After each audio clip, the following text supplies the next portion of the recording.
오늘 하나님 말씀 같이 봅시다. 하나님 말씀 마가복음 13장 14절에서 37절까지 말씀이죠. 마가복음 13장 14절에서 37절까지 말씀인데 불편하지 않은 분들은 자리에 일어나서 오늘은 32절에서 37절 같이 읽겠습니다. 마가복음 14장 32절로 37절까지 저희들은 새로 오신 분들 위해서 세 번역을 예배 시간에 하였고 있습니다. 같이 읽겠습니다. 그러나 그날과 그때는 아무도 모른다. 하늘의 천사들도 모르고 아들도 모르고 오직 아버지만 아신다. 조심하고 깨어 있으라. 그때가 언제인지를 너희가 모르기 때문이다. 사정은 여행하는 어떤 사람의 경우와 같은데 그가 집을 떠날 때에 자기 종들에게 권한을 주셔서 각 사람에게 할 일을 맡기고 문지기에게는 깨어 있으라고 명령한다. 그러므로 깨어 있으라. 집주인이 언제 올는지 저녁녘일지 한밤중일지 닭이 울 무렵일지 이른 아침녘일지 너희가 알지 못하기 때문이다.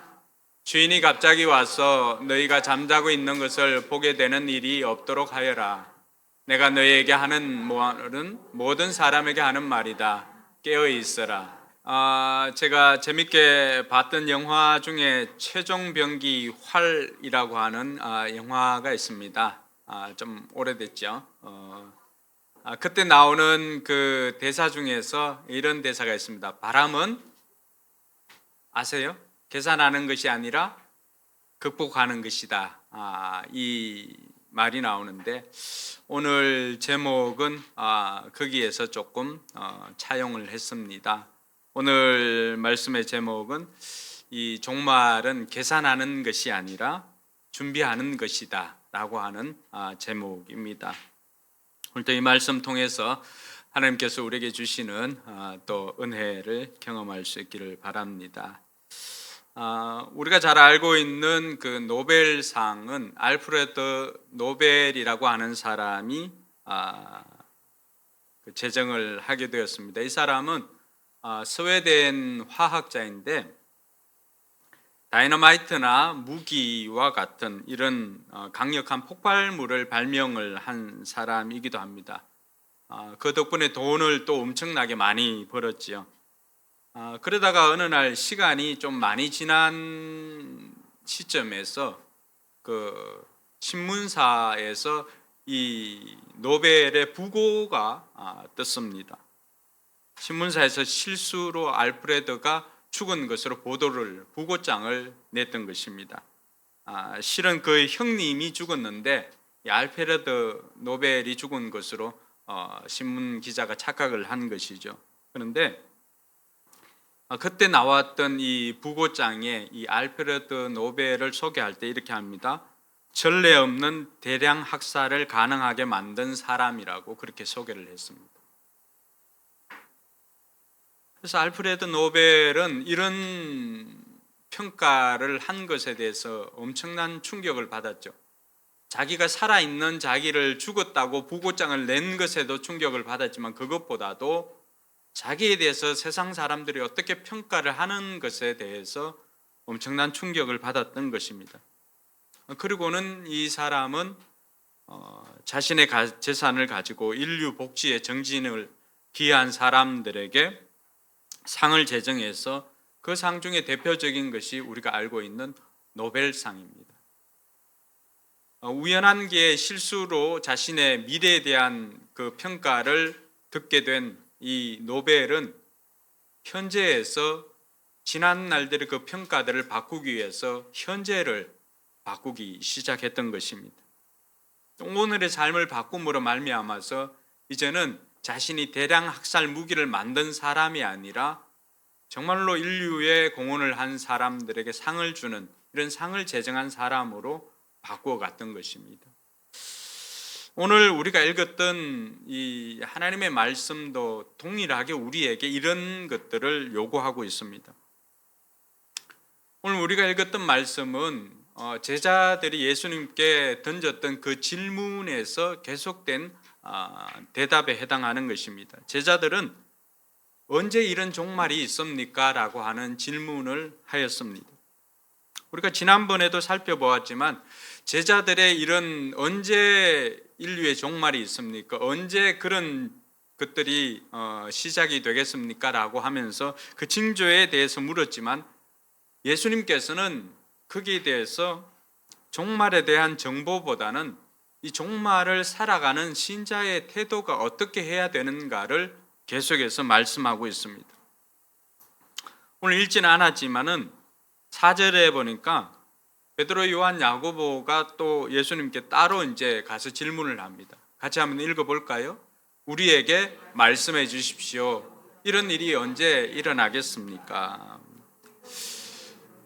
네, 여기까지. 언제 이런 일이 일어나겠습니까? 제자들이 궁금했던 것은 예수님께서 예루살렘의 멸망을 이야기를 했습니다. 예루살렘 성벽이, 성전이 다 무너질 것이다. 이들에게 예루살렘 성전이라고 하는 것은 세상이 무너진 것과 동일한 것이죠. 그러니 예루살렘 성전이 무너지는 것은 인류의 종말을 이야기하는 것과 다르지 않습니다. 그러니까 제자들이 궁금한 것은 그럼 언제 세상의 종말이 올 것입니까? 라고 질문을 드렸던 것입니다. 그 질문에 예수님께서는 언제 종말이 올 것이다에 대해서는 이야기를 해주질 않습니다. 계속해서 긴박하게 전개되어질 종말의 징조들에 대해서는 말씀하시지만은 언제 그런 일이 일어나게 될 것인지 그 날과 그 때에 대해서는 정확하게 말씀하시지 않습니다. 오늘 32절, 33절 말씀에 보면은 예수님께서 어떻게 말씀하십니까? 그러나 그 날과 그때는 아무도 모른다.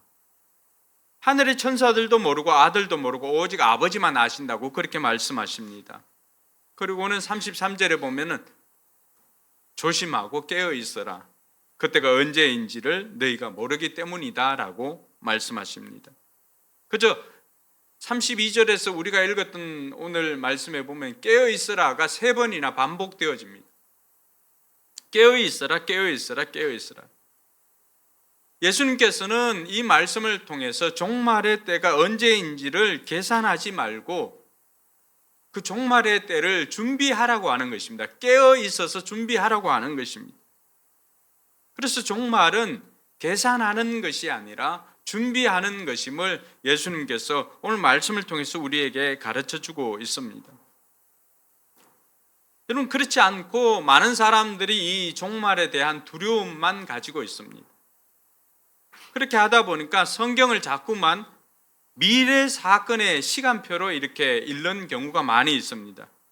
그러니 이런 것들을 하나하나 해석해가지고 마치 암호 해독처럼 해석을 하다 보니까 이렇게 종말을 준비하기보다는 종말의 때가 언제인지만 관심을 가지다 보니까 자꾸만 사람들이 시한부 종말론과 같은 그러한 폐단에 빠지게 되는 것입니다. 그래서 우리나라에도 굉장히 영향을 미쳤던 것이 이 세대주의 종말론입니다. 거기에서 시한부 종말론도 나왔고요. 이 세대주의 종말론을 주장하는 사람은 다비라고 하는 그 사람을 통해서 주장을 하게 되었는데 인류의 전 세대를 7세대로 이렇게 세대로 구분을 합니다. 세대로 구분을 하고 그 세대마다 하나님의 구원 방법이 다르다고 이야기를 합니다. 그래서 지금은 6번째 은혜의 세대를 살아가고 있고 이 세대 다음에 오는 것이 천년왕국이다라고 그렇게 설명을 하고 있습니다. 이 세대주의 종말론자들은 주로 성경을 문자적으로 읽습니다. 그러니까 오늘 우리가 읽었던 이 13장 말씀처럼 이 사람들은 예수님의 재림에 대한 시나리오를 가지고 있는데 종말이 가까우면 가까워질수록 점점 전쟁이 극심해지고 기근이 극심해지고 또 지진이 잦고 이래서 혼란이 야기될 것이다 라고 이야기를 합니다. 그리고 인류는 7년 대환란을 맞이하게 될 것인데 교회는 그러면 어떻게 될 것인가? 교회는 인류의 7년 대환란 전에 휴거를 당하게 될 것이다 라고 이야기를 합니다. 그리고는 환란이 있을 때 적그리스도들이 출현해서 예루살렘을 수도로 삼는다는 이야기를 합니다. 그리고 이때를 점해서 유례 없는 전쟁이 일어나는데 그 전쟁이 우리가 성경에서도 보았던 아마겟돈 전쟁이 일어나게 될 것이다 라고 합니다. 그리고는 그 전쟁의 마지막에 예수님께서 이 땅에 오셔서 인류의 역사를 종말하게 될 것이고 예수님과 더불어서 유대인들을 중심으로 한 천년 왕국이 진행될 것이다 라고 이야기를 합니다. 이들은 이스라엘과 교회를 구분합니다. 그렇지만 우리가 성경을 읽어보고 우리가 개혁주의 신앙 안에서는 어떻게 해석을 하는가? 하나님께서 육신의 혈통적인 유대인들을 중심으로 천년 왕국을 이루는 것이 아니라 실패한 그들을 통해서 하나님께서 이 땅에 영적 이스라엘로 세웠던 교회를 통해서 하나님께서는 이러한 천년 왕국을 이루어갈 것이다 라고 말씀하고 있는 것입니다.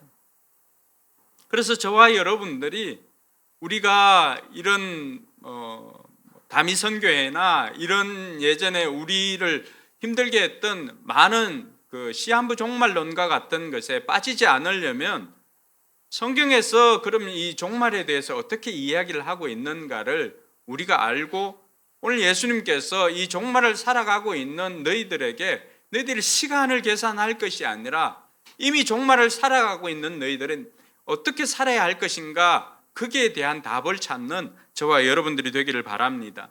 성경이 말하고 있는 진리는 성경은 종말은 반드시 온다라고 이야기를 합니다. 종말은 성경에서 이미 예수님의 초림으로 인해서 시작이 되었는데 완성은 예수님께서 이 땅에 재림하실 때 완성됨을 이야기를 합니다. 그러니 저와 여러분들이 살아가고 있는 이 시대를 많은 학자들은 이미와 그리고 아직의 그 사이 속에 살아가고 있다라고 그렇게 이야기를 하고 있습니다. 분명한 것은 예수님께서 이 땅에 오셨던 것, 예수님께서 이 땅에 처음 오실 때도 많은 사람들이 믿지를 않았죠. 그러나 그럼에도 불구하고 예수님께서 이 땅에 오셔서 저와 여러분들은 모든 죄를 지시고서 십자가에 달려 죽으셨습니다. 그리고 장사되었다가 3일 만에 부활하셨습니다. 부활하신 예수님께서 가시면서 약속하신 것은 내가 이 땅에 반드시 다시 오신다고 약속하셨던 것입니다. 그래서 성경에 약속한 것들이 지금까지 다 이루어졌던 것이죠. 남아있는 한 가지가 있다라고 한다면 그것은 바로 예수님께서 이 땅에 다시 오실 것이라고 하는 예수님의 재림이라고 하는 것입니다. 그래서 예수님의 재림은 확실한 약속 가운데 있는 것입니다. 하나님의 언약 백성으로서 저와 여러분들이 마라나타, 주 예수여 오시옵소서라고 기다리고 있는 것입니다. 그리고 성경이 우리에게 가르쳐주고 있는 것은 종말은 반드시 오지만은 종말의 시간은 아무도 모른다는 것입니다. 32절에 보면은 그때와 그 시간은 아무도 모른다라고 말하고 있는 것입니다. 그러니까 예수님께서 시간 계산하지 말고 너희들이 이 종말에는 깨어 있으라라고 우리에게 가르쳐주고 있는 것입니다. 그래서 종말이라고 하는 것은 인류의 종말이나 그럼 종말은 두 가지입니다. 예수님께서 이 땅에 오시는 재림으로서 인류의 종말이 있고요. 우리 개인적인 종말은 우리가 이 땅에서 죽어서 죽음을 맞이하는 이 종말이 있습니다. 그러나 어쨌든 피할 수 없는 것은 이 두 가지는 반드시 진행된다라고 하는 사실입니다. 그때 예수님께서는 저와 여러분들에게 깨어 있으라 라고 말씀해 주셨던 것입니다. 그래서 이 종말이라고 하는 것은 공포가 아니라 우리가 주님을 기다리면서 하루하루를 우리에게 주어진 날들을 우리가 기뻐하면서 살아가는 것입니다. 그래서 바른 종말 신앙은 공포가 아니라 계산이 아니라 깨어있는 삶을 사는 것이 바른 종말을 살아가고 있는 신자의 태도다라고 하는 것을 오늘 저와 여러분들이 예수님의 말씀을 통해서 다시 한번 확인할 수가 있습니다. 그렇다면 이 종말을 살아가면서 예수님께서는 깨어 있으라고 했는데 그 깨어 있는다는 것이 도대체 무슨 말씀인가? 우리가 어떻게 하면 깨어 있어서 종말을 준비를 하고 종말을 대비하며 살아갈 수가 있을까? 깨어 있다라고 하는 것은 첫 번째는 하루하루를 성실하게 사는 것을 말합니다. 우리가 말세다, 종말이다 라고 하면은 우리의 삶이 흐트러지기 쉽습니다.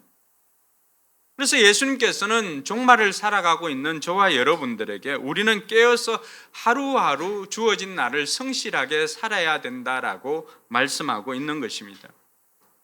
34절 말씀에 보니까 예수님께서 비유를 들어서 이것을 설명해 주었습니다. 사정은 여행하는 어떤 사람의 경우와 같은데 그가 집을 떠날 때에 자기 종들에게 권한을 주어서 각 사람에게 뭘 맡겼다고요? 할 일을 맡기고 문지기에게는 깨어 있으라고 명령하였다 이렇게 되어 있습니다.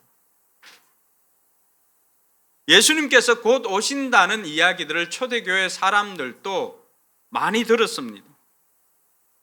근데 예수님께서 오신다는 이야기를 들었던 그 사람들, 예수님께서 재림하실 것이라고 하는 그 이야기를 들었던 수많은 사람들은 삶이 흐트러졌습니다. 그래서 그런 사람들을 위해서 썼던 책이 데살로니가 전서, 데살로니가 후서입니다. 데살로니가 후서 3장 10절에서 11절에 보면은 그때 신약교회 사람들이 어떤 마음을 가졌는지가 나와 있는데 데살로니가 후서 3장 10절에서 11절 같이 읽습니다. 시작. 우리가 여러분과 함께 있을 때 일하기를 싫어하는 사람은 먹지도 말라 하고 거듭 명하였습니다. 그런데 우리가 들으니 여러분 가운데는 무절제하게 살면서 일은 하지 않고 일을 만들기만 하는 사람이 들어있다고 말합니다. 여러분 이게 어떤 상황이냐 하면은 예수님께서 이 땅에 다시 오실 것이다, 재림하실 것이다 라고 하는 것을 초대교회 성도들이 들었던 거죠. 그러니까 이 세대가 가기 전에 올 것이라고 하는 그 이야기를 들었던 사람들이 아니 예수님이 이 땅에 다시 오실 건데 우리가 이래서 무엇을 할 건가? 예수님 오시면 끝인데 라고 생각하고 그들이 삶이 흐트러졌던 것이죠. 오늘 본문 34절에도 마찬가지입니다. 각 사람에게 할 일을 맡겼다라고 그렇게 이야기를 하고 그 사람들은 문지기에게는 깨어 있으라고 그렇게 명령을 하였던 것입니다. 예수님께서 종말을 살아가고 있는 저와 여러분들이 어떻게 살아야 할 것인가를 가르쳐 주는 것은 이 하루를 살면서 우리에게 주어진 것들을 매일매일 최선을 다하면서 살아가는 것이 종말을 살아가는 신자의 태도다라고 하는 것을 가르쳐 줍니다. 우리가 스피노자의 말로 알고 있는 것이 있습니다. 내일 지구의 종말이 와도 뭐 한다고요? 클럽 못 간 사람은 클럽에 가고 뭐 이렇게 합니까? 아니죠. 오늘 나는 한 그루의 사과나무를 심겠다라고 했는데 근데 알고 보니까 스피노자의 말보다는 이 루터가 그런 말을 했다라고 알려져 있습니다. 우리가 끝이기 때문에 흥청망청 살아야 된다라고 생각하는 사람들도 있을 것입니다. 인류의 끝이기 때문에 또 세상의 종말이기 때문에 그동안 못 해봤던 것들 실컷 하고 죽어야지 라고 생각하는 사람들도 있다라고 하는 것입니다. 초대교회도 그런 사람들이 있었고요. 근데 예수님께서 그들에게 말해 주었던 것은 그렇게 흥청망청 삶이 흐트러진 채로 살 것이 아니라 너희들은 오늘 내가 해야 될 일, 당장 내일 종말이 오고 한다 할지라도 내가 오늘 계속해서 하고 있는 일들을 최선을 다하면서 준비하는 것이 바로 종말을 준비하는 자세다라고 가르쳐주고 있습니다. 이런 것들도 준비하지 않으면 우리는 어떻게 될까요? 종말을 우리 개인의 종말인 죽음으로 바꾸어 볼까요? 죽음을 우리가 설명을 할 때 제가 늘 이야기하지 않습니까? 임종이라고 표현을 쓰지요. 그 임종은 맞이하는 죽음입니다. 종말을 맞이하는 거예요. 이 땅에 살아가는 많은 사람들 중에 이 임종하는 사람이 과연 몇이나 있을까요? 대부분의 사람들은 당하는 죽음이에요. 죽을 사자를 한자로 이렇게 쓰면은 뭐예요? 저녁 석자에 이 비수처럼 칼도자잖아요. 저녁에 비수처럼 칼이 날아오는 것처럼 죽음이 우리에게 찾아온다라고 하는 거예요. 예고 없이 찾아오는 거죠. 그러니 많은 사람들이 이 죽음에 대해서 준비를 하지 않으니까 어떻게 됩니까?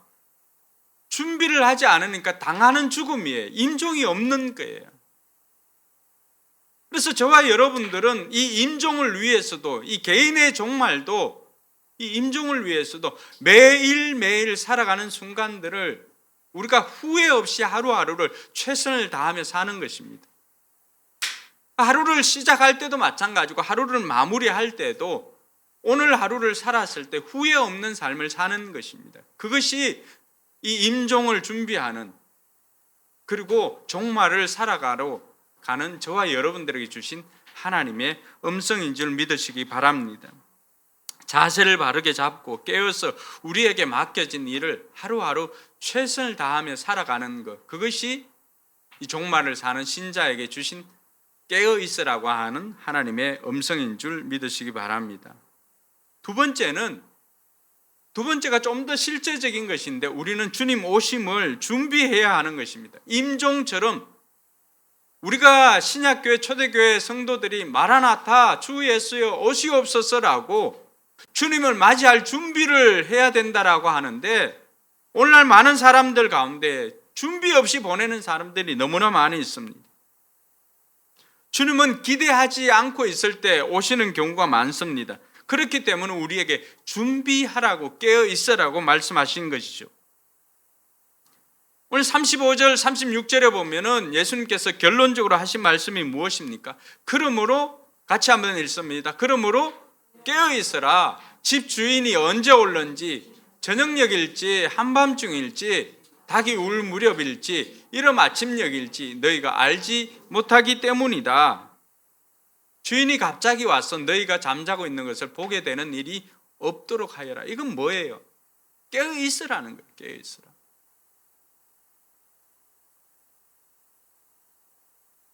종종 화장을 많이 한 신부가 신랑보다 먼저 깨어 있어야 되는 이유도 있죠. 아침에 일어났는데 누군지 못 알아보면 안 되잖아요. 그 신부가 먼저 깨어 있어야 되는 것과 비슷합니다. 여러분, 마태복음을 기록했던 마태도 마태복음 24장 44절에 그러므로 너희도 준비하고 있으라. 너희가 생각하지도 않은 시기에 인자가 올 것이기 때문이다 라고 이야기를 합니다. 그럼 우리가 주님 맞을 준비를 해야 된다라고 하는데, 뭘 준비를 해야 되고 어떻게 준비해야 될까요? 여러분은 준비가 되어 있습니까? 질문을 한번 해볼게요. 예수님께서 오늘 밤에 이 땅에 오십니다 라고 하는 이야기를 들으면 여러분 어떤 기분이 드십니까? 주님이 오신다는 소식을 듣고 기쁜 사람들은 준비된 사람들이지만, 주님이 오신다는 소식을 듣고 두려운 사람은 아직 준비가 되지 않은 사람입니다. 내가 준비된 사람인가 준비되지 않은 사람인가, 이 소식에 내가 기쁜가 이 소식이 두려운가, 그걸 보면 알 수가 있습니다. 주님 오시는 날은 우리에게는 해방의 날이고 구원의 날이고 기쁨의 날이고 우리에게는 상 받는 날입니다. 상 받는 날이고 구원의 날인데 이걸 두려워할 사람이 있습니까? 상 준다는데 두려운 아이들이 있을까요? 아닙니다. 근데 그것이 두렵다면은 우리는 주님 오심을 다시금 준비해야 되고 아직은 준비되어 있지 않다라고 하는 것을 알 수가 있습니다. 저와 여러분들은 언제든지 오시더라도 주님을 반갑게 맞이할 수 있는 성도들이 다 될 수 있기를 주님의 이름으로 축원합니다. 그러면 우리 삶 가운데 이 구체적으로 준비한다라고 하는 것이 어떤 것일까? 제가 어떤 목사님 설교를 듣다 보니까 너무나 적실한 이 내용이 있어가지고 들려주려고 합니다. 어떤 부부가 있었어요. 어떤 부부가 있었는데 이 사람들이 저녁 때 별거 아닌 거 가지고 싸웠어요. 흔히 있는 일이잖아요. 별거 아닌 것 때문에 싸우고는 잘 때도 등 돌리고 자고, 아침에 일어났는데 아직 화가 안 풀렸어요. 그러니 아침을 차려줄까요 말까요? 안 차려준다고? 안 차려줬어요. 그래. 그리고 남편이 출근한다고 나가다가 운전해서 가다가 사고가 나서 적사를 했습니다.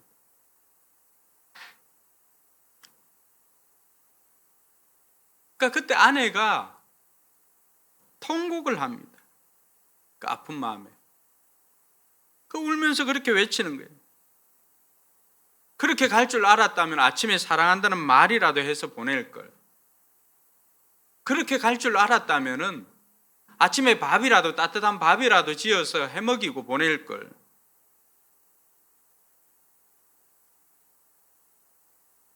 그럼 우리는 언제 주님을 만날지 모릅니다. 주님이 우리에게 오시든지 우리가 주님에게 가는지, 언제 어느 때 갈지 아무도 모릅니다. 그래서 내가 일주일 후에 죽는다고 하면 무엇을 할 것인가? 우리가 매일매일 매 순간 첫 번째 단락에 했던 것처럼 매 순간 해야 될 일들을 우리가 최선을 다해서 할 뿐만이 아니라 오늘 해야 할 일, 그걸 내일로 미루지 말아야 합니다. 자녀들 사랑한다고 하면서 쑥스러워서 표현 못하고 사는 사람들 있죠. 그런 사람들 또 기회에 있을 때마다 자녀들에게 사랑한다고 표현할 수 있기를 바랍니다. 지금 옆에 앉아 있으면 사랑한다고 이야기해 주세요. 자녀들에게 때로는 용서를 구하고 싶어도 자존심 때문에 내가 잘못했다 이야기하지 못하는 분들이 있다면 미루지 말고 표현할 수 있기를 바랍니다. 그럼 자녀들도 마찬가지입니다. 부모들도 언제 갈지를 몰라요. 돌아가신 다음에 내가 이렇게 해드렸으면 좋았을 걸 후회하지 말고 미루지 말고 지금 표현하는 것입니다. 자녀들 지금 부모님 옆에 있다면 부모님께 한번 표현하세요.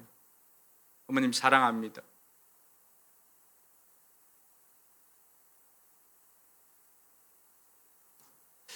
여러분, 뒤로 미루지 않고 내가 해야 할 일을 오늘 하면서 사는 것이 깨어있는 것입니다. 깨어있는 것이라고 해서 우리는 마치 거창한 것이나 이런 것 아니에요. 이렇게 살다가 우리는 주님을 맞이하는 것입니다. 그런데 하루를 살면서 내가 미룬 일 때문에 후회는 없어야 하잖아요.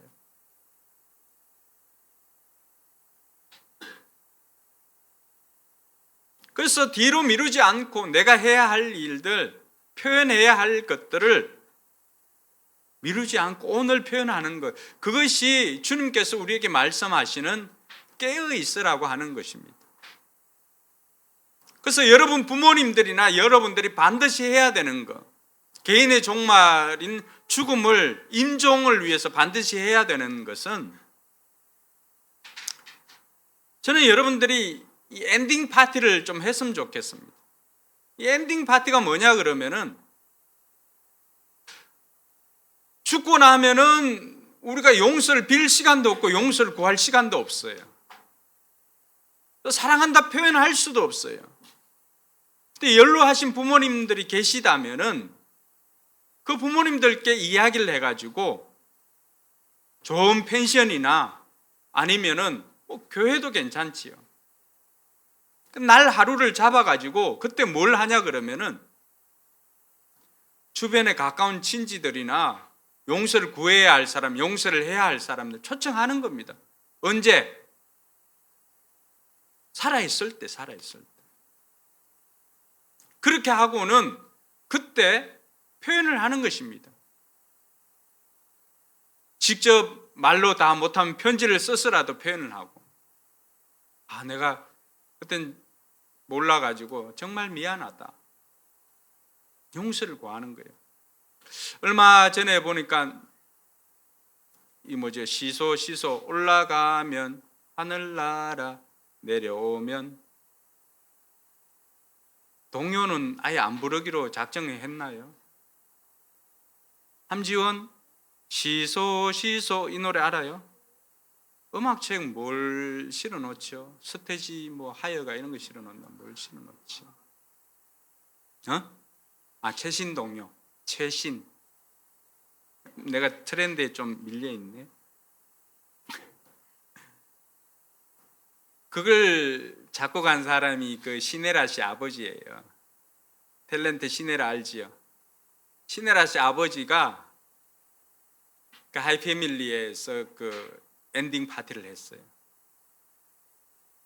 그러니까 시네라도 아빠한테 잘못했던 거, 또 이 아버님도 자기 부인에게 또 다른 사람이 잘못했던 것들은 용서하고 또 거기서 사랑한다를 고백한 거예요. 그러니까 이렇게 엔딩 파티를 한 사람들, 그렇게 표현을 미루지 않고 살아생전은 다 한 사람들이 이 땅에 여한이 남아서 이렇게 눈을 못 감고 가겠어요? 그렇지 않습니다.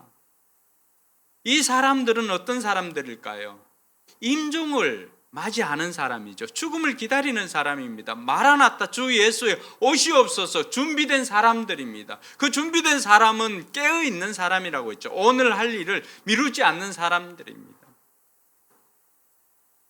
부모도 자식도 저와 여러분들이 이 종말을 살아가고 있다라고 한다면 하루를 마무리할 때 우리가 후회 없는 삶을 살아야지요. 내일은 이미 우리의 시간이 아닙니다. 그런데 많은 사람들이 내일을 우리의 시간으로 착각하고 살아가고 있습니다. 내일은 우리의 시간이 아니기 때문에 주어진 오늘을 우리가 후회 없이 보내는 것, 미루지 않고 보내는 것, 그것이 이 종말을 살아가고 있는 깨어있는 성도들의 삶인 것을 믿으시기 바랍니다. 마지막으로 깨어있으라고 하는 그 말씀은 우리에게 무엇을 말하고 있습니까? 이 시간이 마지막이 곧 온다라고 한다면, 흔적도 없이 사라질 그 시간들이 온다라고 한다면 우리가 해야 될 일은 급하게 복음을 전하는 일입니다. 오늘 37절 말씀에도 내가 너희에게 하는 말은 모든 사람들에게 하는 말이다라고 했습니다. 이것은 신자에게만 하는 것이 아니라 깨어있다라고 하는 것은 모든 사람에게 해당하는 말이라고 했습니다. 앞선 질문에서도 10절에 보니까 모든 복음이 모든 민족에게 전파되어야 하리라라고 하면서 예수님께서 이 마지막 시대를 살아가고 있는 성도들에게 이야기를 해 주었던 것이죠. 우리가 구원받을 수 있는 것은 주님 오시기 전까지입니다. 사랑하는 성도 여러분, 예수님을 살아생전의 구원자로 만나지 못했던 사람들은 다음에 예수님을 볼 때는 그 예수님은 우리의 심판주가 되십니다. 많은 사람들이 왜 죽음을 두려워합니까? 죽음 이후에 심판이 있기 때문입니다.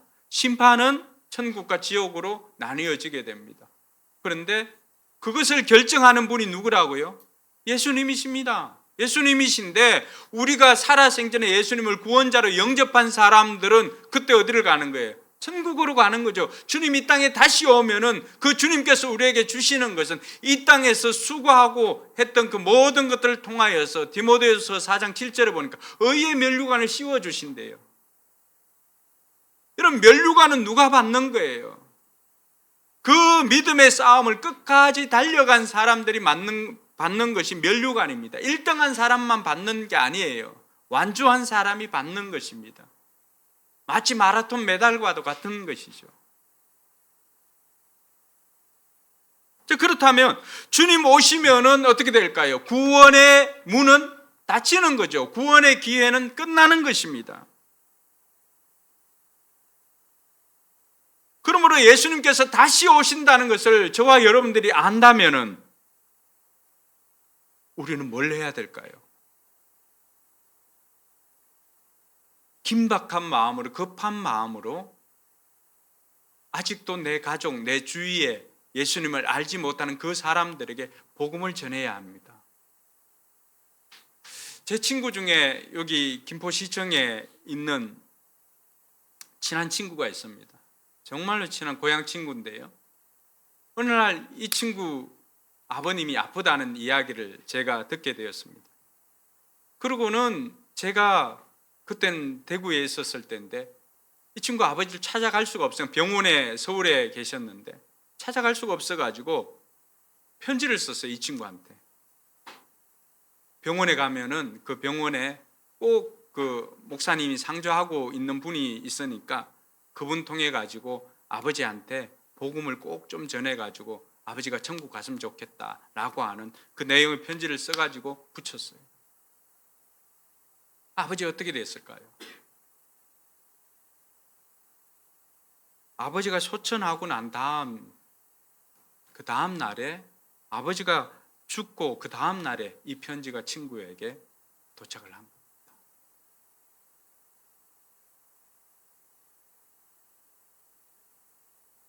여러분, 내일은 정말 우리의 시간이 아닙니다.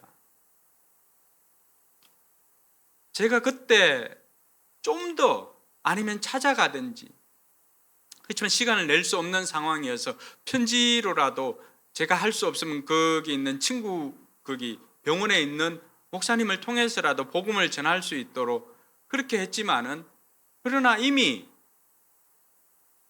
종말을 맞이하고 난 다음에 도착한 편지는 아무런 효력이 없습니다. 우리가 영혼 구원하여 제자 3자라고 하는 이야기를 하지만은 영혼 구원하는 것은 유통기한이 있습니다. 오늘 내가 사용하지 않는 그 천국 티켓은 문이 닫히면 더 이상 사용할 수가 없습니다.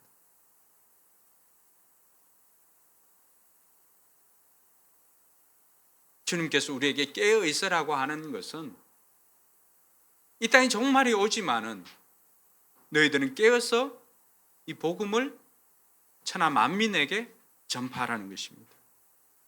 그래서 여러분, 복음서, 마태복음, 마가복음, 누가복음, 요한복음, 복음서 늘 끝장 끝절은 어떻게 되어 있을까요? 다 모든 사람에게 복음을 전하라고 하는 것으로 끝을 내고 있습니다. 왜 그럴까요? 그것이 종말을 살아가고 있는 주님께서 이 땅에 다시 오실 그 재림을 기다리는 성도들이 마땅히 해야 할 일인 것을 우리에게 가르쳐주고 있기 때문입니다. 오늘 예수님께서는 종말의 그 시간과 때는 모르지만은 종말을 어떻게 살아야 할 것인가는 우리에게 말씀해 주었습니다. 깨어 있으라, 깨어 있으라, 깨어 있으라. 그 세 번의 깨어 있으라고 하는 것은 먼저는 우리로 하여금 주어진 오늘 하루를 믿음으로 최선을 다해 사는 것입니다. 그리고 두 번째는 오늘 할 일을 내일로 미루지 말고 용서든 사랑이든 다 표현하며 살아라고 하는 것입니다. 그것이 주님을 준비하는, 주님의 재림을 준비하는 자의 삶이라고 했습니다. 그리고 마지막으로는 그렇게 복음이 긴박하게 선포되어져야 할 이유가 주님께서 언제 어떻게 올지 모르니까, 내일은 우리의 시간이 아니니까 오늘 할 일을 우리는 영혼 구원하여 제자를 삼는 이 일들을 우리는 믿음을 다해 최선을 다해서 감당하라는 것입니다. 그것이 종말을 사는 우리의 자세인 것입니다.